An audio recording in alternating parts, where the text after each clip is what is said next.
Uh, 5 years ago, we had five unicorns based out of India. Now we have about 24, and we expect there'll be another 50 unicorns in the next 5 years.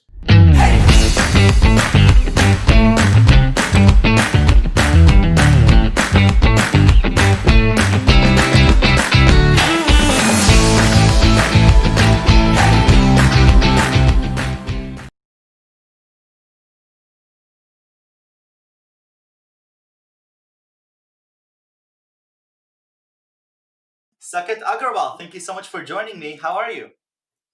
I'm awesome. How are you? Fantastic. Where are you calling from? India right now? Yes, yes. I'm based out of Mumbai. So you're based out of Mumbai, yet your hashtag is you're Israel tech guy, right? Yes, So yes. we're You're g- Israel. I'm in Israel, so this is going to be a lot of fun because I'm going to be learning so much from this call. Uh, Besides for the fact that you're an accountant and you're the co-ambassador of the Singularity University chapter of Mumbai, you are extremely passionate about the intersection of Israel and tech and India tech ecosystems.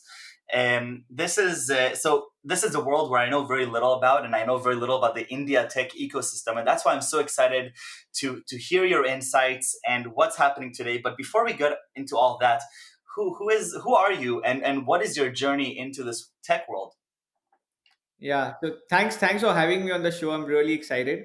Uh, so I started Onivation about 5 years ago. I'm an accountant by qualification, and the thesis is that every time I went to the US, I would eat at Chipotle or I would sit in a Tesla, and then I would wonder why aren't these companies coming to India? And the natural realization was they would ideally go to the US first because US is the major market to crack. And one fine day I went to Israel and I saw that so many disruptive technologies also going to the US, not looking in India. Um, but Israelis loved Indians, because you guys come to India after, After the we army. finished military. So I thought, why not explore this corridor where where I identify the most disruptive Israeli SaaS companies, identify their market for India, hire a team, and run their entire business. Uh, so I went for a 17 days trip to Israel. Literally met 100 companies. So many people. And towards the end, I got lucky. I met a company called Spot.io, Yes. uh, which was recently acquired by NetApp for $450 million. Right. So Right. Spot essentially helps you optimize your AWS costs by 80%. Right. Being an accountant, it just resonated with me. And I was like, okay, why not explore this? So I got them to India, hired a bunch of folks. Today we do a decent chunk of the revenue for Spot. Almost all the big e-commerce, media, and gaming companies, everyone's a customer. And then we realized, since we have about 100 customers using Spot, how do we sell them everything else? So over a period of time, we've got a portfolio of 15 Israeli companies. We run their India business. We've hired professional sales folks for them, and we're like their extended arm now. So I have to. First of all, this is it's amazing, and I think that on one hand you're doing a great service to Israeli tech companies. On the other hand, you're doing a great service to companies in India that by bridging this gap, because obviously it's a huge win-win. Let's go back to the problem. Why do Israelis and Americans not look at their business to the Indian market? We're talking about more than a billion people. We're talking about potentially, and like the glass ceiling is so high you can't even see it in terms of the potential business. To me, it makes perfect sense. When I build a business, I want to also go to the India market. Why is it so hard, or people don't do it? Yeah, so the natural answer is US is a comfort zone for every Israeli, right? You've been there, you've stayed there, you have so many family, and you have so many friends and family members running big corporations in the US ecosystem. So it's always easier to tap into the US because you are aware. India, on the other hand, is a slightly unknown territory.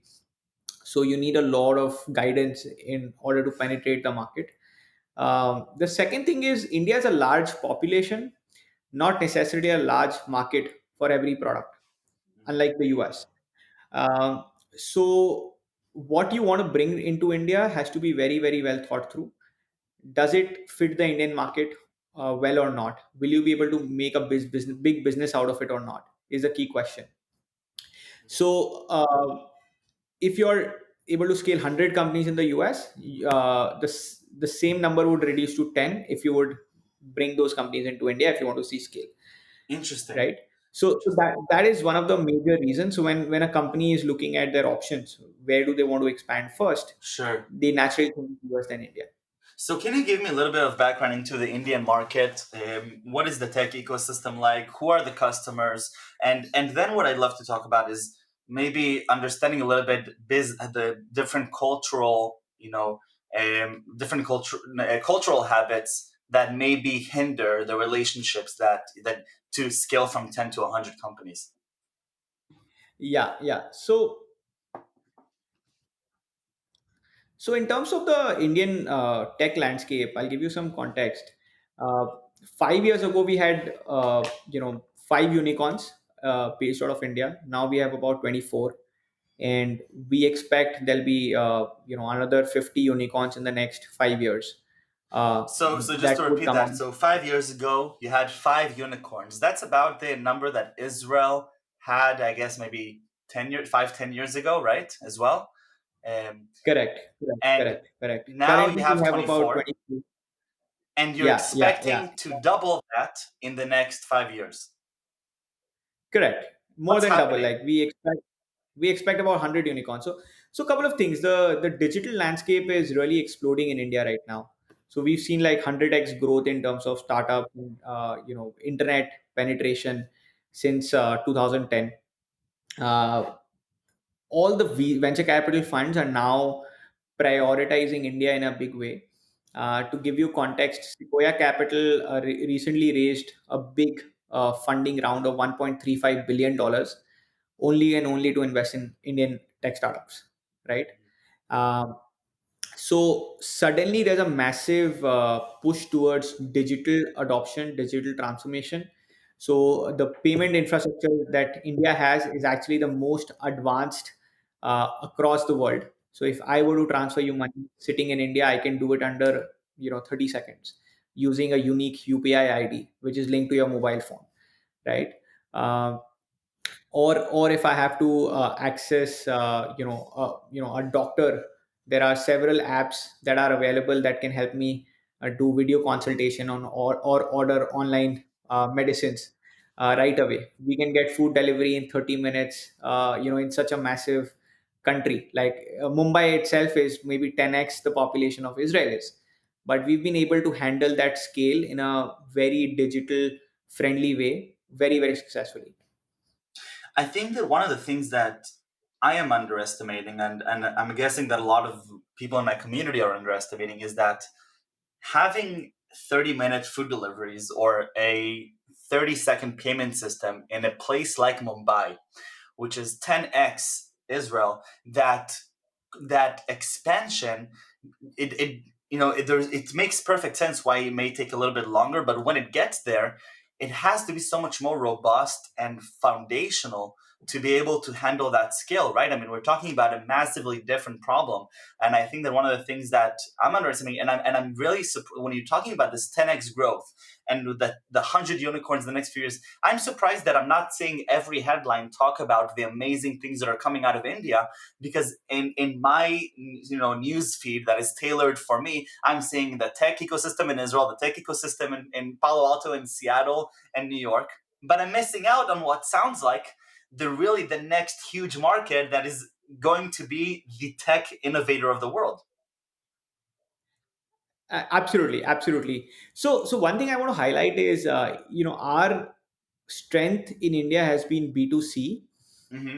whereas Israel has been very strong on the B2B side. Right. I missed adding something.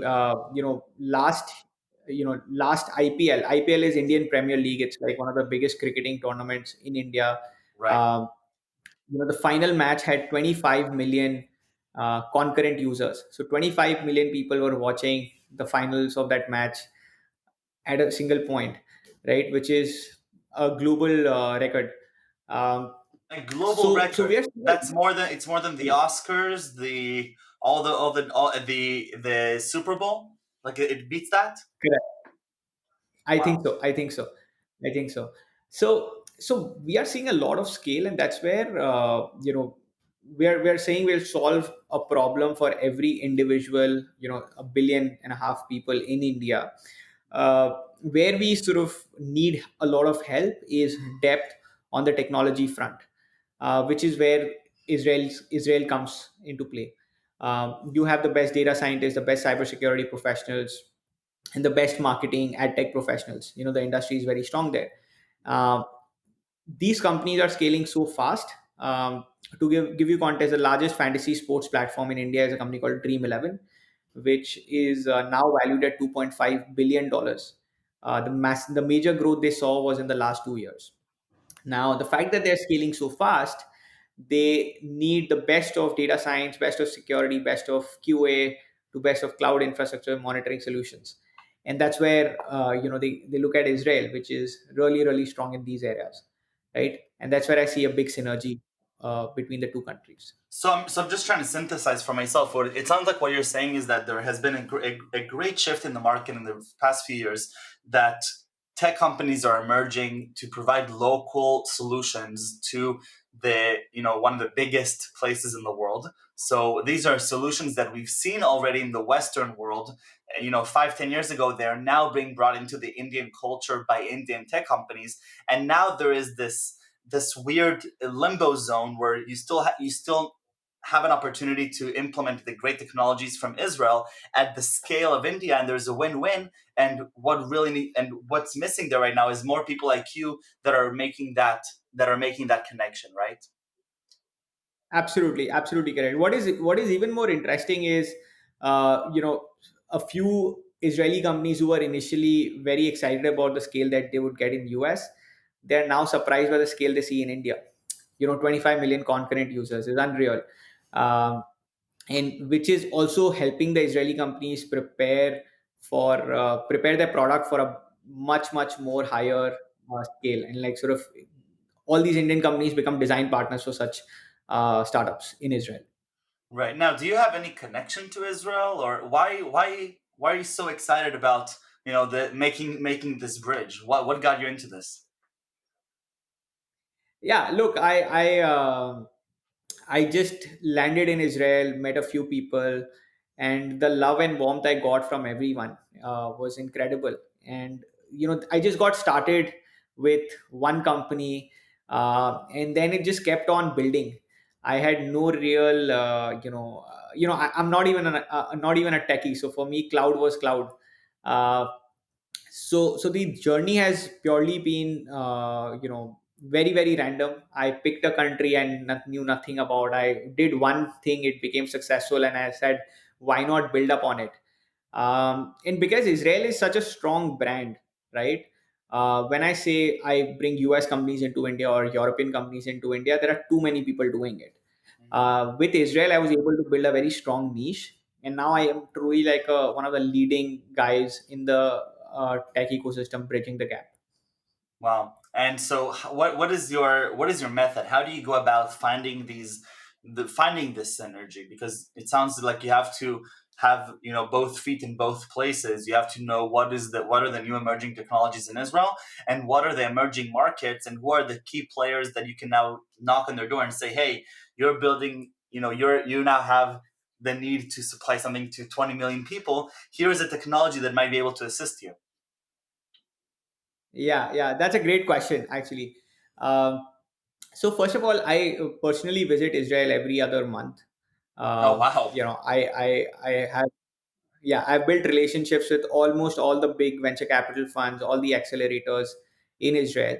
Uh, all of them are familiar with our work in India, the kind of success we've generated. And you know how Israel is. Once you generate success for one company, what we did with Spotinst, for example, it became very popular. So the moment there's a great company that is born, they are saying, okay, you are looking at the US market. Why don't you also look at India as a Right. market? So I can give you a data point. There are three companies that we represent in India today. All of them have raised upwards of $40 million in funding each, and we do 20% of their global revenue, Wow. right? Because of this good word, VCs started connecting us to a company the moment they invest in them. The third thing that I started doing was I personally started investing in these companies. So I've invested in two venture capital funds as an LP in Israel. That gives me access to the best deal flows.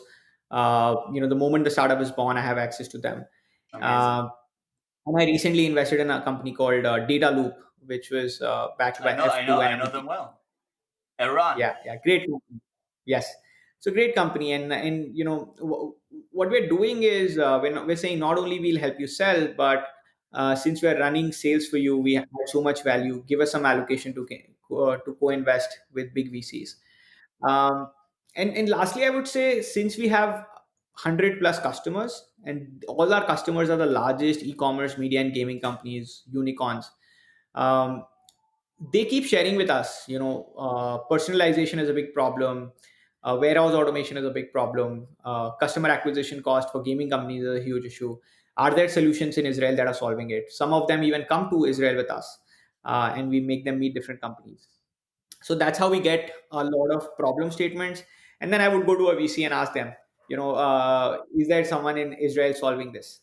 uh, and someone in Israel is always solving some problem or the other for sure.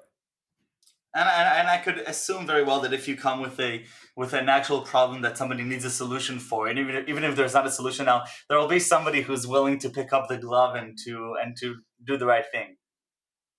Correct, correct, correct, So, correct. I love, thinking ahead and imagining what type of world, we're going to be living in. Obviously, this past year has been very monumental for me in thinking about what are the different things that are going to change, and how do I need to adapt as an entrepreneur and as an engineer to this changing world due to COVID. But I'm curious now about the Indian tech ecosystem and Israeli tech ecosystem. If you're looking 5, 10 years down the line, what changes, what shifts are we going to see? Perhaps also with the U.S. market in this whole triangle. What big developments can I look for as I'm now venturing into my own journey? Yeah,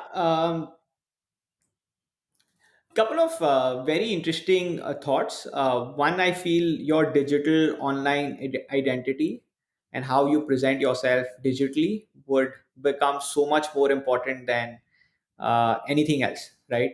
uh, because now we are in a situation, we don't know when the vaccine is actually going to come and when the world will start meeting each other, when travel will open. So that window, all the networking that we used to do at conferences, the meet and greet things, everything's moving online. So you got to be very very good at how you communicate, Right, how you right. pitch, and how you position yourself digitally. So that's going to be a big shift uh, going forward. There'll be a lot of shift that we will also see in the way people use essential services. So, for example, healthcare, food, or any services that we are using on a day-to-day basis. A lot of that is going to move digital. Instead of going to a physical diagnostic center, can you do everything at home? So I'm seeing a massive shift there, and that's where the fact that India has such a massive consumer base and Israel is building these technologies. I think there's a lot of synergy that I see on that front as well. I think that all of that sounds incredibly exciting. I have to say that, I can't believe that I know so little about this about this emerging market, because it's obviously this is the future, and I think that any entrepreneur needs to understand what are the emerging markets that are possible, and I'm extremely excited to continue this conversation also in a professional setting with whatever companies I'll be building and working together on finding the synergy and the solutions to both markets, because it just sounds like this is where we're headed, and you can either be a part of it, or you can ignore it and lose. You lose out on something so meaningful. At this, I Yeah. really want to thank you for being so generous with your time and all the incredible insights and knowledge that you've shared. But before we leave, I have to ask you for 3 words that you would use to describe yourself. You're Israel guy. If you're on Twitter, please follow me and spread the good word of the work we're doing between India and Israel. I think it's a great opportunity for everyone to tap into, and Wonderful. looking forward to be in touch. And obviously, whoever has a company and has some interesting technologies and solutions, I'm sure that they can reach out to you and share with you what they're working on. Right. Absolutely, absolutely. Feel free to reach out to me. Wonderful. Thank you very much Yeah. for joining me. This was a Thank lot of you. fun. Thank you.